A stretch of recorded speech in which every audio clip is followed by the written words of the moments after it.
Hello, everybody. Welcome and thank you for tuning in to Just Bleed Radio. Today is Sunday, the 20th of October, 2024, and this is the Weekend Roundup.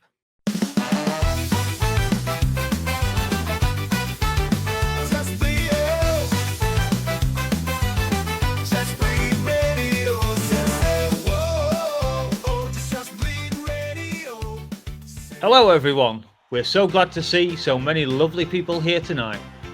We'd like to welcome all the representatives of the Las Vegas law enforcement community who have chosen to join us at the Apex Fighting Warehouse at this time. We certainly hope you all enjoy the show, and remember that no matter who you are and what you do to live, thrive and survive, there's still some things that make us all the same. You, me, them, everybody. Everybody loves the Apex. Okay, maybe not everybody. Anyway, enough of my jokes. We have a lot to do today because after we finish episode 26 of the Weekend Roundup, we're going to give all of you bleeders our picks on a preview show for UFC 308 that will come out later in the week. I'm your host, Dangermouse, and as always, I'm joined by my fellow fans of the arts martial, Austin and Lazybed. And because we want to crack on with the show, we're going to dispense with the introductions and jump straight into talking about last night's fights. We'll take a look at the three title fights from the PFL and the main and co-mains from the UFC Vegas 99. First up, we'll look at what may have been the biggest fight of the night. And if it wasn't, it certainly featured the two biggest fighters to enter the cage that night. I am, of course, talking about the PFL Heavyweight Championship between Francis Ngannou and Renan Ferreira.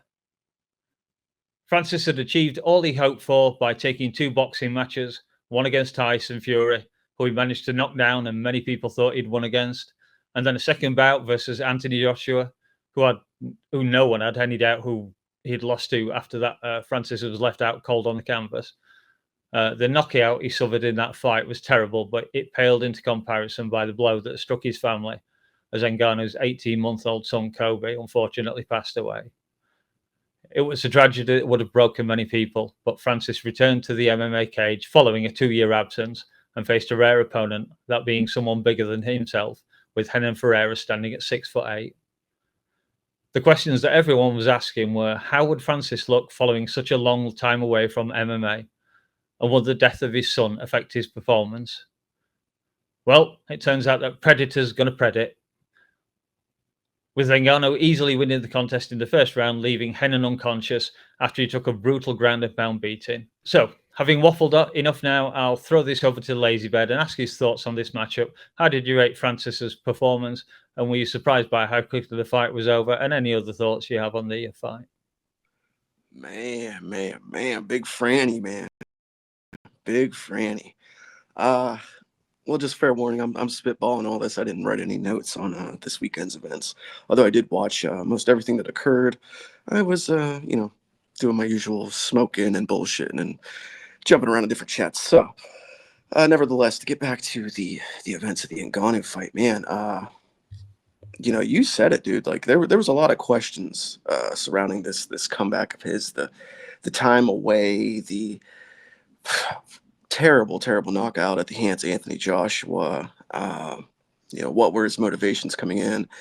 The events that occurred with his family and the terrible loss of his son. There was a lot to question and a lot to really ponder going into this. And Ferreira, whether you're familiar with his work or not, you could take one look at the guy and you could just tell that he is a real threat and somebody not to be taken lightly, somebody a force to be reckoned with. It was a definite battle of the giants. Ngannou, though, man, talk about showing a new leaf and turning over a new leaf.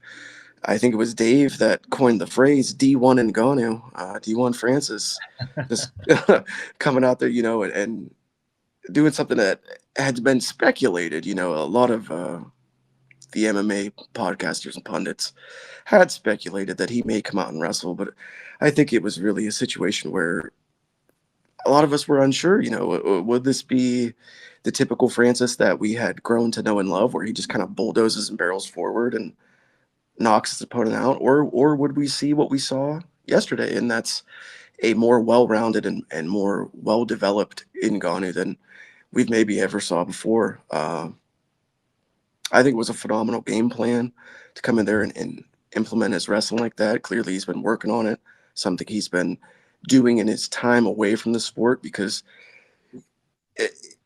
unless you're growing up in the wrestling world from childhood, that's not something that just comes naturally. So he's obviously been working on this in his time away and staying fine-tuned. And I was very impressed.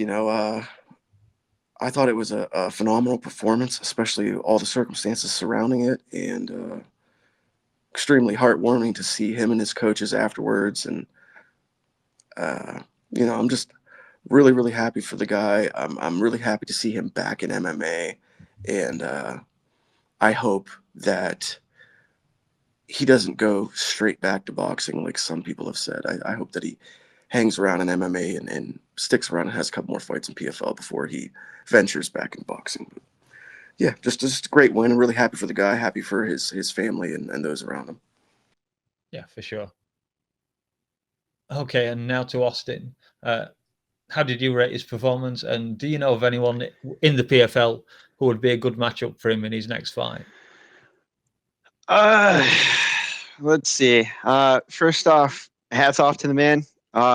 There were actually people doubting his abilities, not for lack of wanting to, cheer against, not for cheering against Francis. They just didn't believe that after the knockout loss and as you said, the loss to his family, his son in particular, nobody really had any definitive idea him being gone from MMA to box.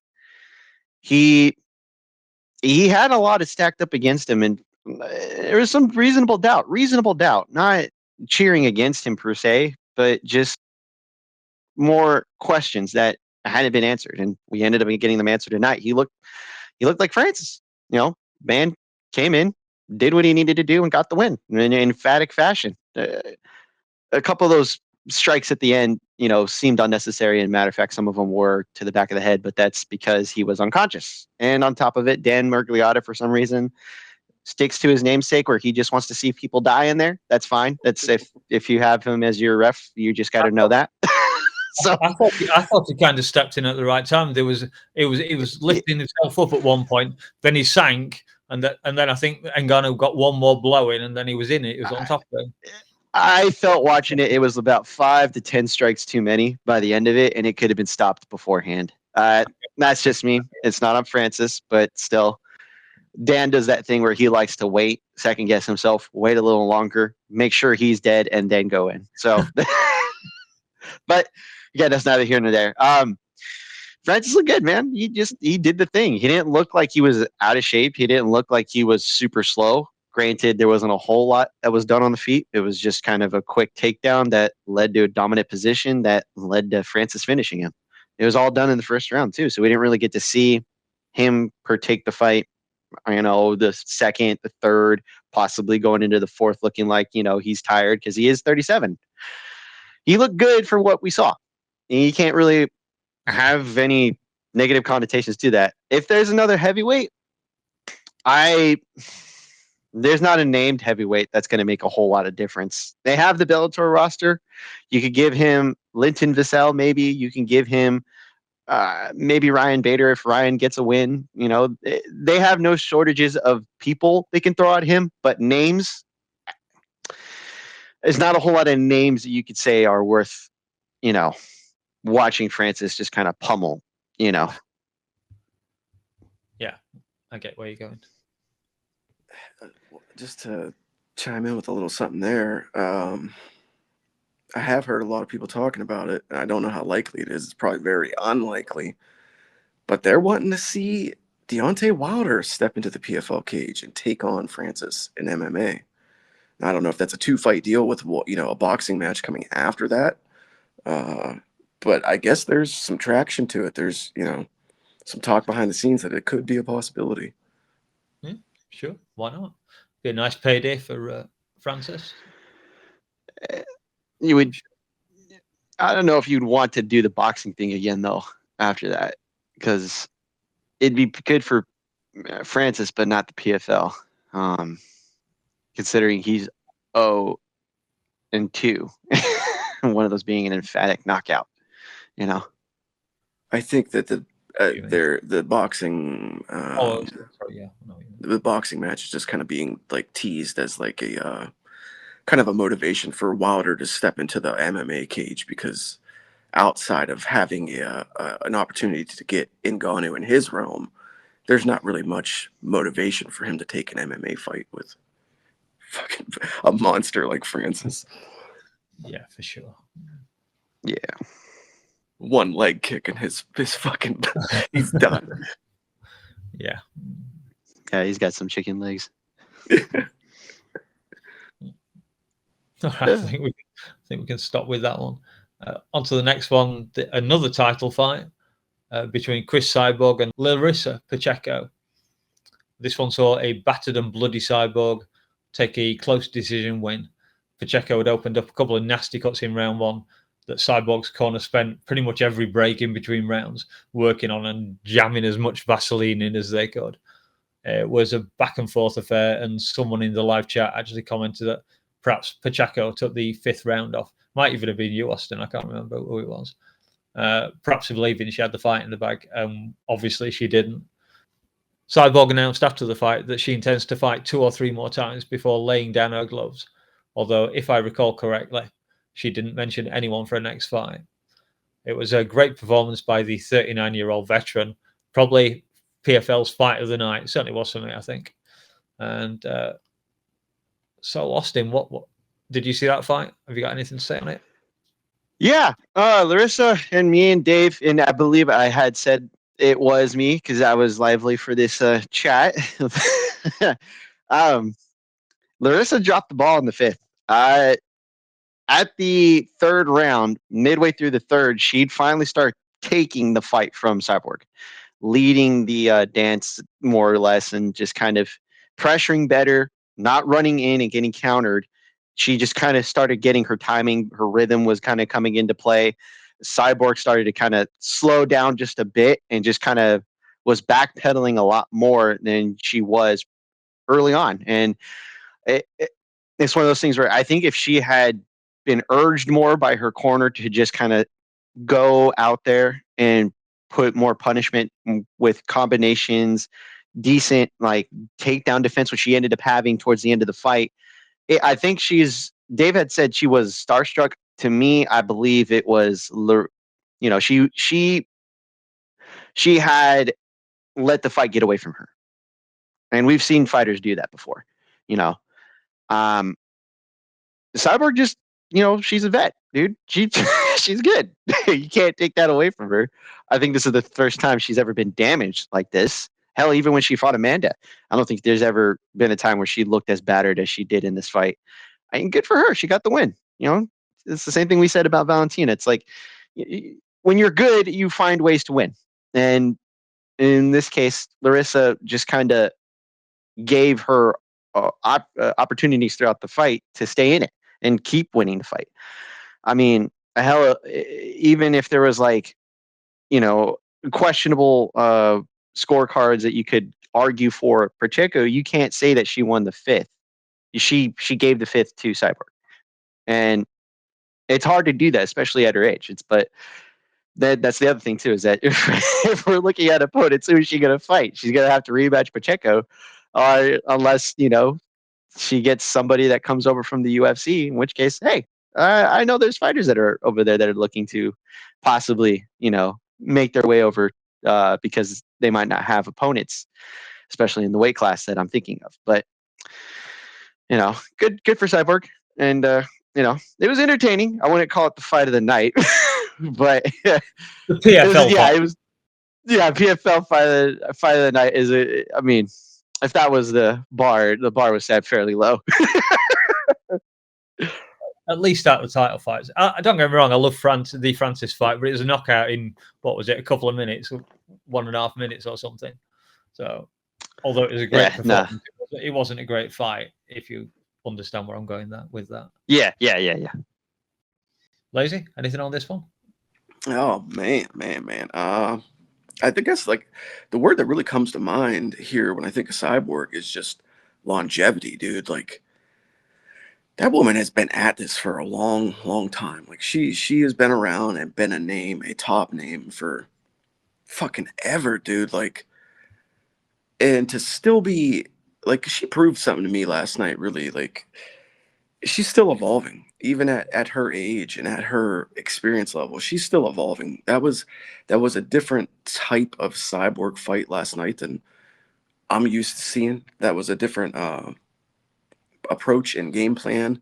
And typically, when you watch a Cyborg fight, she lived up to her nickname. I mean, she fought like a maniacal, crazed robot that was just gonna hunt down her opponent and smash their face to oblivion. And that style, it had its time and it had its era, but it began to not really serve its purpose. And to see her evolve to this place where she's at now, where she's now kind of embracing multifacets of the game and showing her ability to just adapt and overcome these obstacles and these new challengers that she's facing. It's pretty impressive.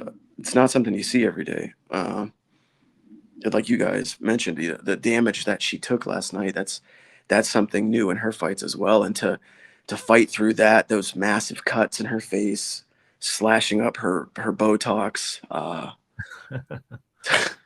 she she showed some toughness, man. She showed a different level to her game last night, I think. And handing an L to Pacheco, that's a pretty big fucking deal. Like that's in her division and in women's MMA in general, that's a big name to have on your resume. So uh what lies ahead for these last few fights for her, I think that kind of remains to be seen.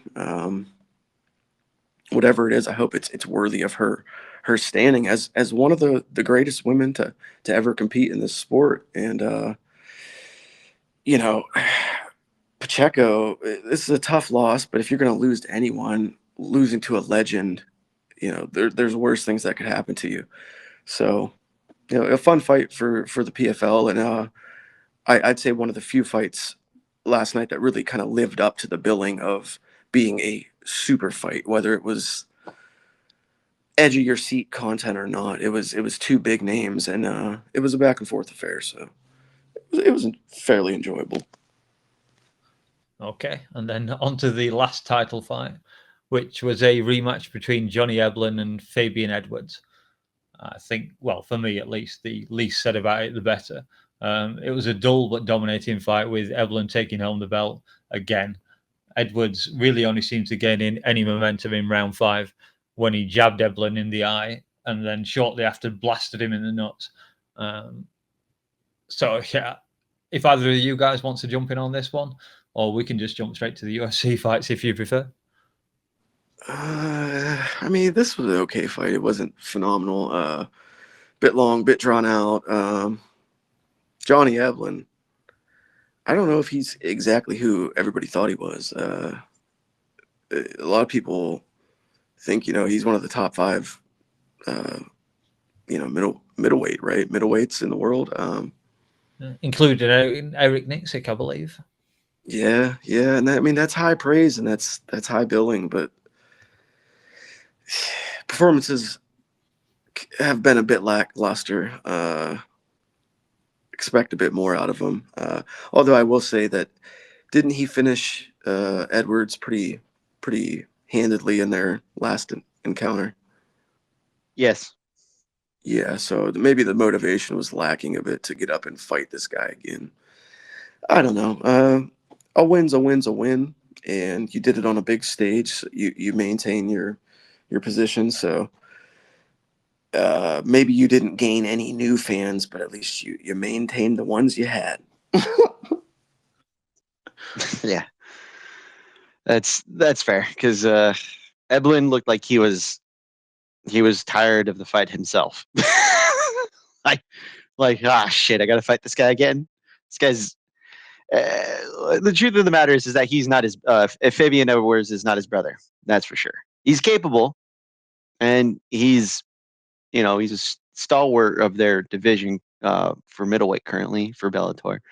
but he's essentially just he's like the type of guy who can get to the top, like from the regular ranks to the top 15 and then lose and then come back. This is just the story of middleweight. But Eblen's good. Eblen's good. He just didn't look amazing that last night. And the story goes that if you can't look good beating guys outside of the UFC, how are you going to look when you do face guys inside the UFC? So I guess the question would be, yes, he's training partners with Sean Strickland, but I mean, if he put him away last time he fought Edwards, when he struggled in this fight, granted, it was kind of under different circumstances, but still, he went the whole distance, looked like he was just capable and we're doing a workman like, production. I don't know how he's going to fare when he faces top 10 guys inside the UFC. I don't know. I have questions. I wonder how hard he was working to get that kind of boring victory. He looked like he was going through it. I think he was in their first fight. It was a lot more, back a give and take back and forth. In this fight, it was a lot more. Fabian had a hard time defending takedowns at times, and honestly was struggling to get up. And Eblen was just looking for finishes, but couldn't find the finish, and he couldn't put a lot more damage than he was able to. So Fabian looked better, more or less defensively, but offensively, this fight was not aesthetically pleasing. So I think that's the case where both guys knew what they were capable of, and both of them were able to go the distance. But sometimes when you have those kinds of fights, this is the performance you can get. Last thing that I got to add here, it's something actually, Dangermouse, you told me to write down last night. And Austin just reminded me of it. This fight had me thinking, because of the connections between the four guys, what would it look like to see a middleweight Leon Edwards take on a Sean Strickland? Because, Eblen and Strickland being buddies and training partners, and Edwards, the brothers. I think it would be an interesting, fun fight to see a middleweight Leon Edwards fighting Sean Strickland. I'm not sure he's quite got the frame for middleweight, has he? He's taller than most welterweights, and honestly, he'd fit right in at middleweight. He's got the frame. He just, you put on the extra muscle. He's big too. Yeah, everyone always says he's a huge welterweight. Yeah, okay. I'm just going off, I forget who it was now, the guy who won the last fight on the White's Contender Series, I think it was, and he was saying he'd met Sean Strickland, and he was the only middleweight he'd been impressed by how big he actually was. He had no clue how big Sean Strickland was. So I don't know. It could be fun. I think, obviously it would take place mainly on the feet, and just the exchanges between the two. It could be interesting. It was just a thought. Yeah, it could be a fun fight, or set of fights, don't get me wrong. All right, UFC time. We don't want to do an MK, do we? We'll start with the co-main between Rob Font and Kyler Phillips. This is actually where I joined the stream after the PFL had finished. And I'd gone with the younger Phillips on this one, thinking that a 37-year-old bantamweight would struggle. Boy, was I wrong. Phillips took the first round primarily by holding Font down. And then in the last minute, Font managed to get back to his feet. And just from that minute, you could see that he was the superior striker in this matchup. Second round, Phillips again tried to repeat what he'd done in round one, but the crafty vet was able to take control, managed to get up, force Phillips onto the back foot for most of the round, and he evened the score at 1 round apiece. Then third round, Phillips managed an early takedown, but he couldn't keep Font pinned to the canvas, and they got back to their feet. And then Font continued on as he had in round two, and ended up taking a unanimous 29-28 decision win. I think we were both watching in the MCM chat room when this fight was going off. But so what are you on this one, Lazy? What do you want to say? Well, I waffled back and forth on my pick for this fight a couple times throughout the week, because I did feel like Rob Font, despite the age, he's a live dog, man. Just about any fight he's in, he's always a live dog. Guy's got heart, and clearly he can crack, and pretty good in all areas. Interesting development from last night that I hadn't realized until the fights and the broadcast started. He has left the New England cartel and moved to TriStar with Faraz Sahabi, but he did bring along Calvin Cater and Tyson Chartier from the New England cartel with him. So he's kind of got like a split camp, I guess you would call it. So that's a pretty interesting little development. And it seemed to bear fruit last night. Font looked reinvigorated in his career. He looked ready to go and well prepared, sharp on his game. Kyler Phillips is good. I have never really been super high on him. I feel kind of like he drinks his own Kool-Aid a little bit too much. That is what it is. That shows inside and outside of the cage. Nevertheless, though, it was a good showing from both guys. But man, Rob Font, fucking getting it in there and fucking winning one for the older guys. Always happy to see that. You can't count him out. You can't count him out in a fight. You can't count him out in this division. He is still a viable bantamweight contender, and just happy to see him get a win. And I know my boy John Anik is going to be through the roof because he's a fellow New England guy. So, yeah, shout out. Austin? Fucking Dorchester. Is that how they say it? I don't know. Yeah, fucking Dorchester. Hey, you fucking parked the car in the fucking garage over there. Yeah. I love it when they throw out the accents. Going into the fight, I thought the game plan for Font, keep it on the feet. Don't back up and don't rush forward. Cut off the opponent and just stay busy, right? Phillips pretty much did what any Rob Font opponent could do nowadays, which was wrestle him, right? I think what he did what he should have done is kind of mixed it up a little bit. Strike with them on the feet, mix up takedowns, strike with them on the feet, mix up the takedowns, get him to get guessing, because that's what Corey Sandhagen did, right? Although Corey Sandhagen did tear his shoulder or his arm muscles, I think. I forget how that one played out, but he was just doing the workman like, Rob Funk's going to kill over, let me take him because he's not good at defensive grappling, right? Wrong. When you're a vet, this is what happens. When you're a vet, you learn a thing or two, and when you're a prospect, you don't really have that ability to learn until you lose. He learned tonight, and it was another prospect ruining performance for Rob Font.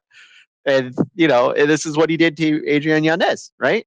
And everyone thought Yanez was going to run over Rob Font in their fight, and he fucking learned real quick, right? In this case, Font had to earn his win, and he earned it.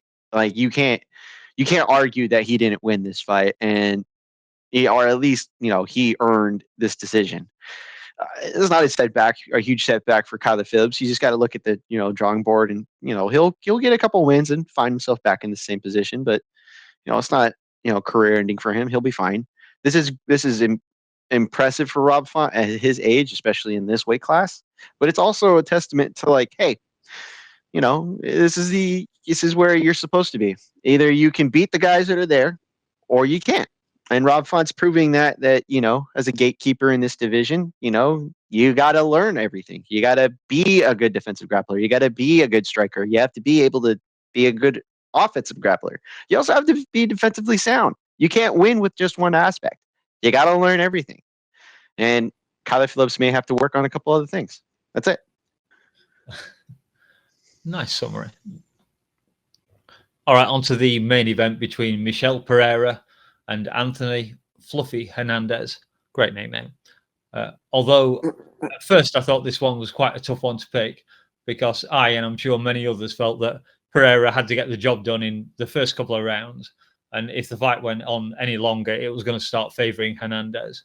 And that's pretty much how it turned out, a little bit quicker than I expected. Pereira did start the first round off well, landed a body kick that seemed to hurt Fluffy, but he eventually recovered, and then he took over and started to back Michel up to the fence. Then with a minute to go in round one, Fluffy was ahead in significant strikes. I noticed that on the stats, including a nice spinning low kick to Pereira's leg.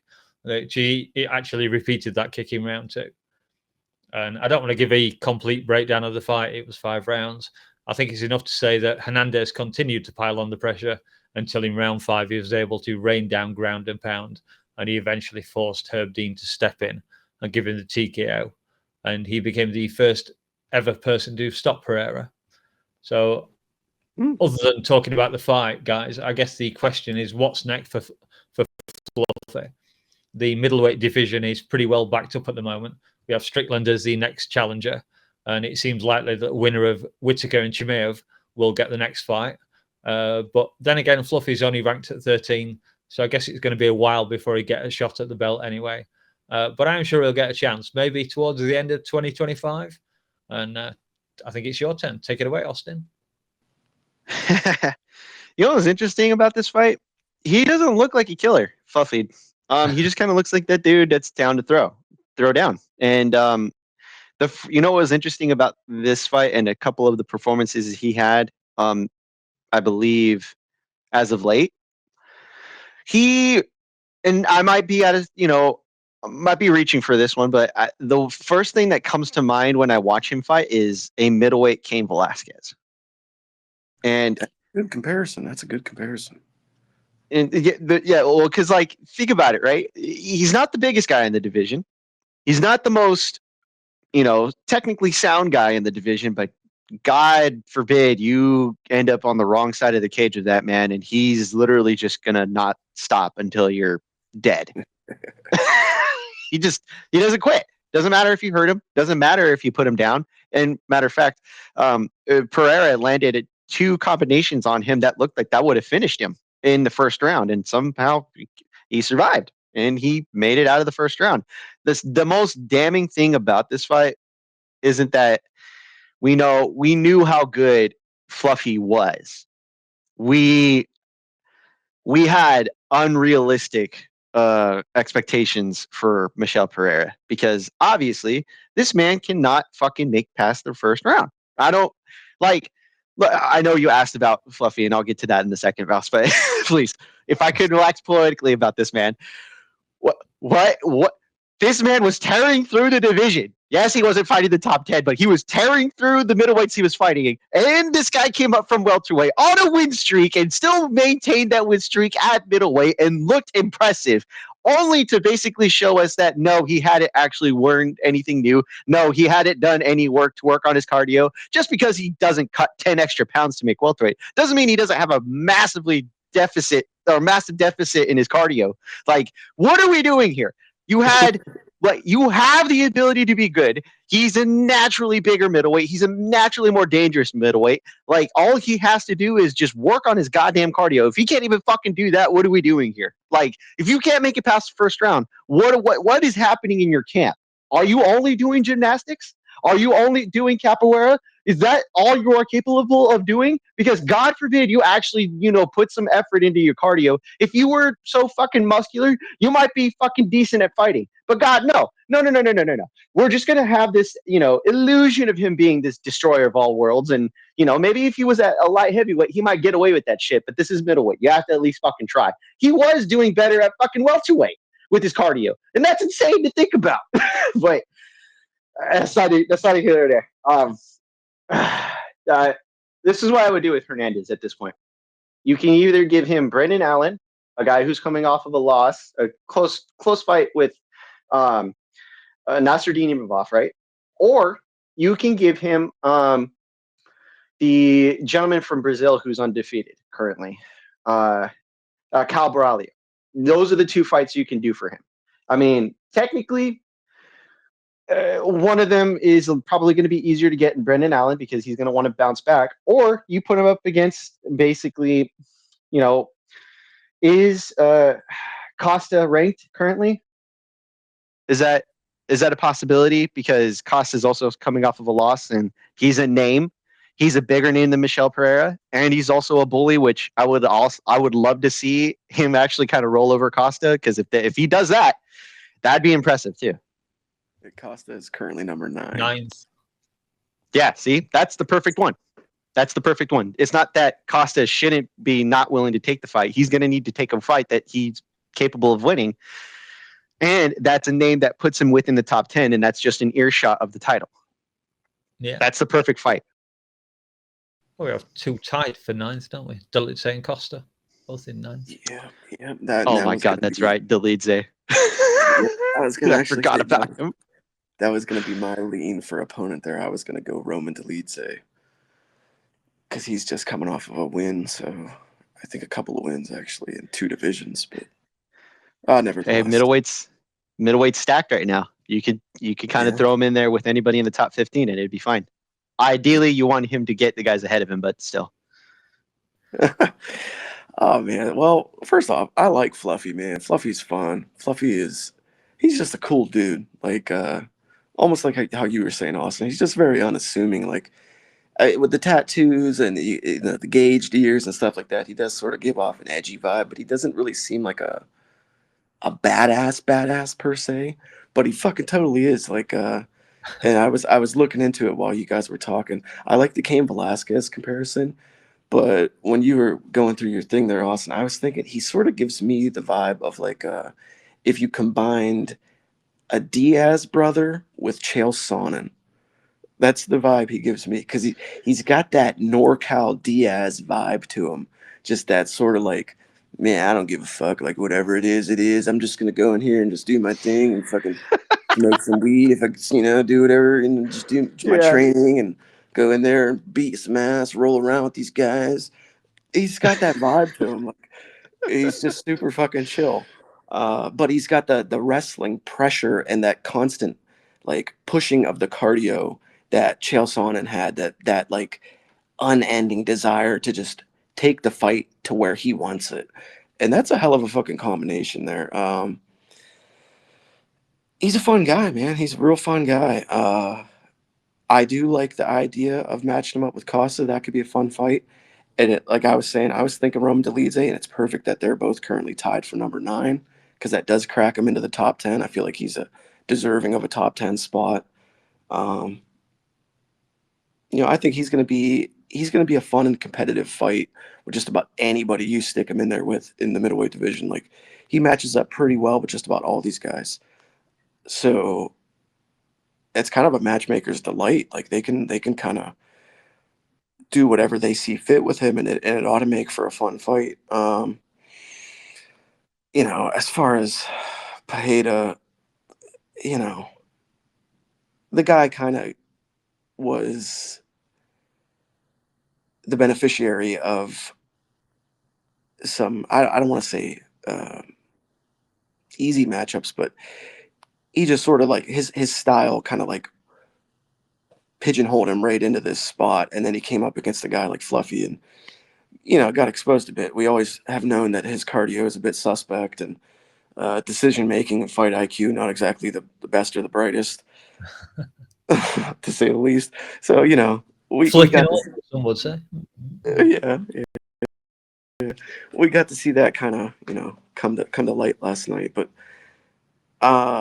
my only real complaint with this fight was I think that Hernandez probably could have got him out of there a bit sooner. Maybe played with his food a little bit. Could have maybe dropped those elbows on him in the third or the fourth and wrapped this night up a little bit quicker for us. But, either way, a main event win for Fluffy is good in my book. I like to see him in the name on the marquee, and I hope to see him get another big opportunity soon going forward. He deserves it. What we're thinking, a top inside the top 10 opponent, and then one inside the top 5, and then a title shot, probably. Yeah, you might be 3. That. Yeah, that's what I'm saying. 3. Yeah, I got a question. Who is more at fault for Pereira's performance? Pereira or his corner? Because I have a legitimate gripe with corners who are watching their fighter just kind of get bludgeoned and not do anything about it. Because that was a piss poor performance for him. Like, if you want to say it was better, it was because of Fluffy, that's fine. But the entirety of that fight, the corner is just telling him, just get one, do one thing, just stay in the fight. Like, no, at no point were they basically like, look, either you finish him or this isn't going to go well. Because they could even said, if you can't do this, tell me now and we'll stop the fight. Like, not even an utterance of that. No self-awareness. And that seems damning for him and his corner. Mm.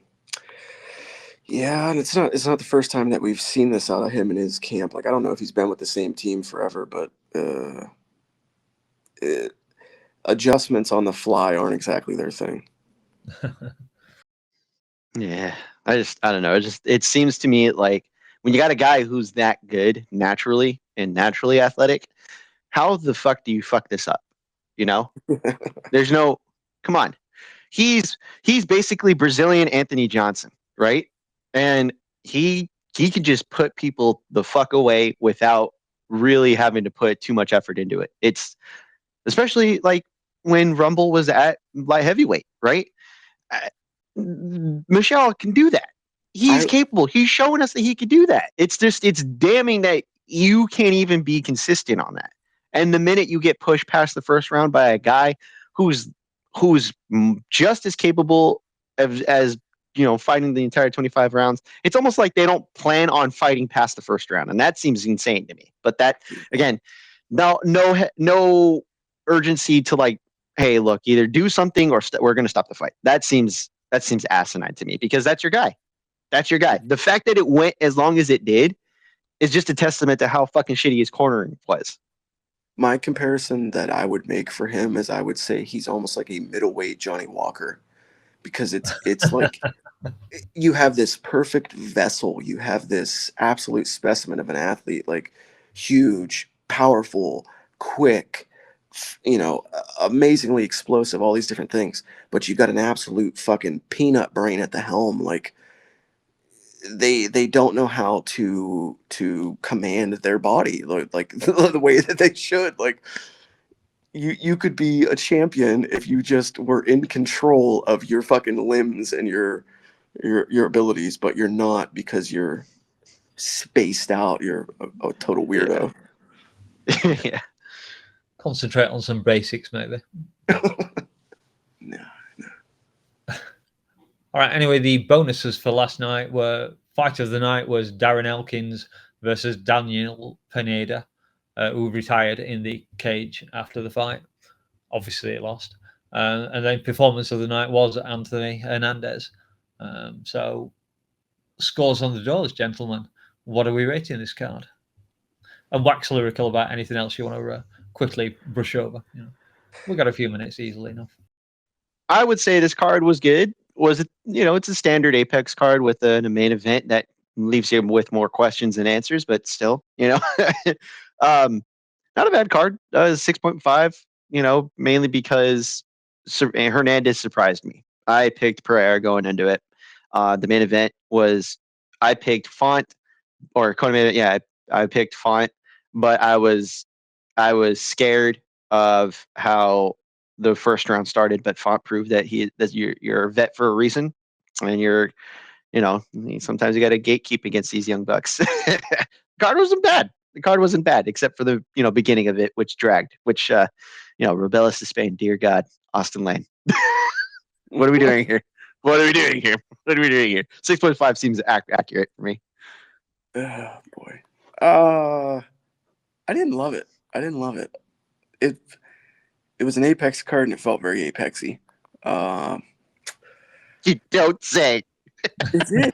It was very, very Apexy. God, I'm looking over it right now, and look at all these motherfucking decisions. Good Lord.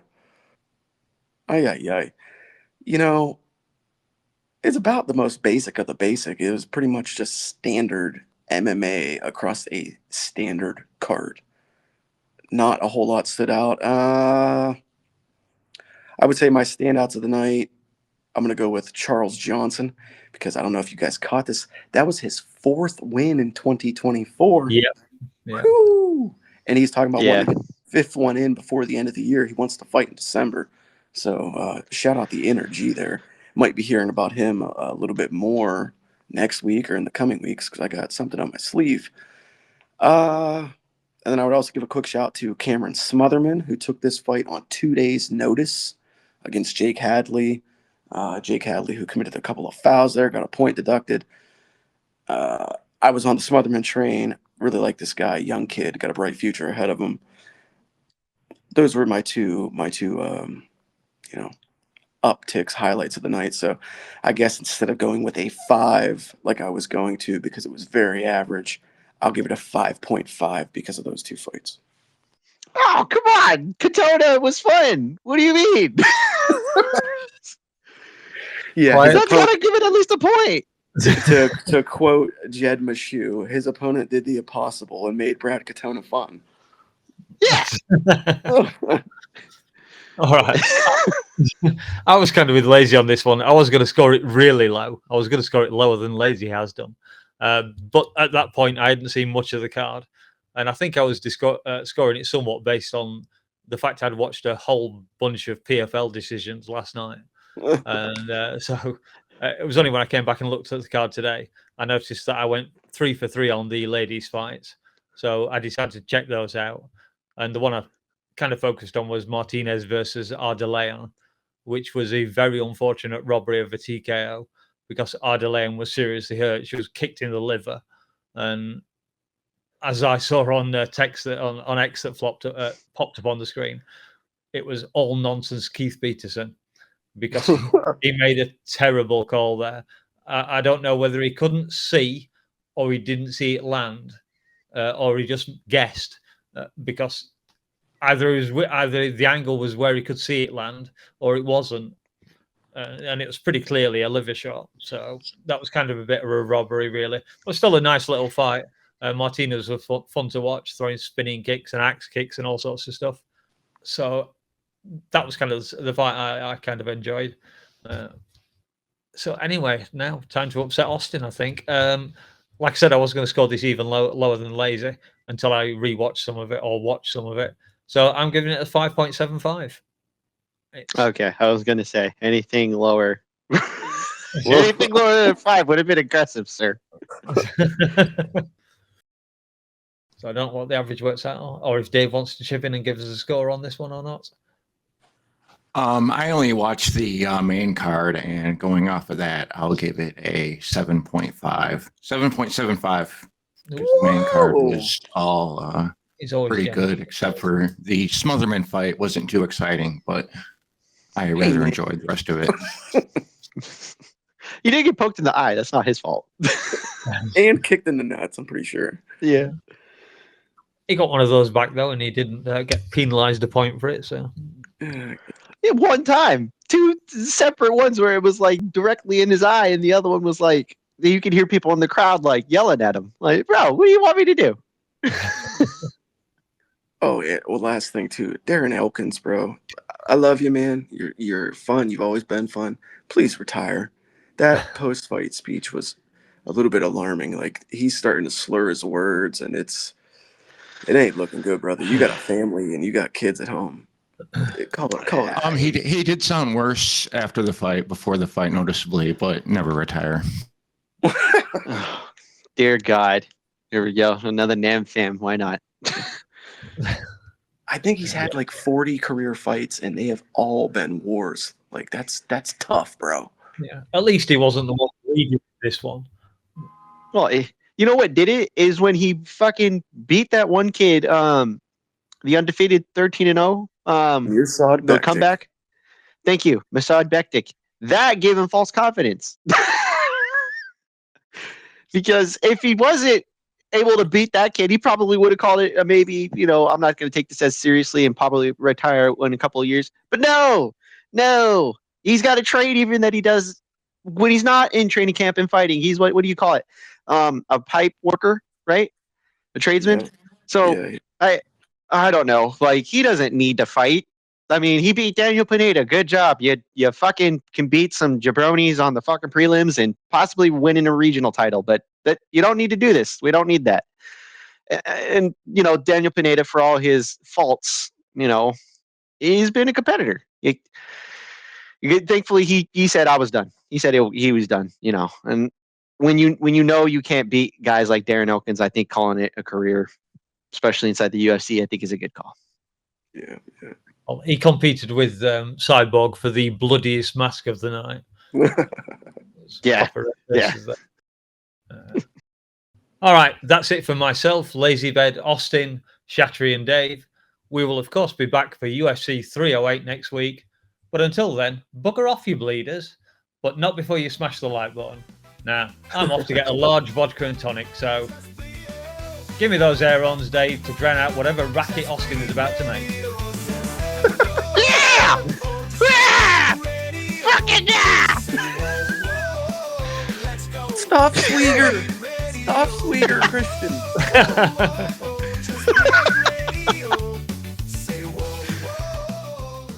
Oh, shit.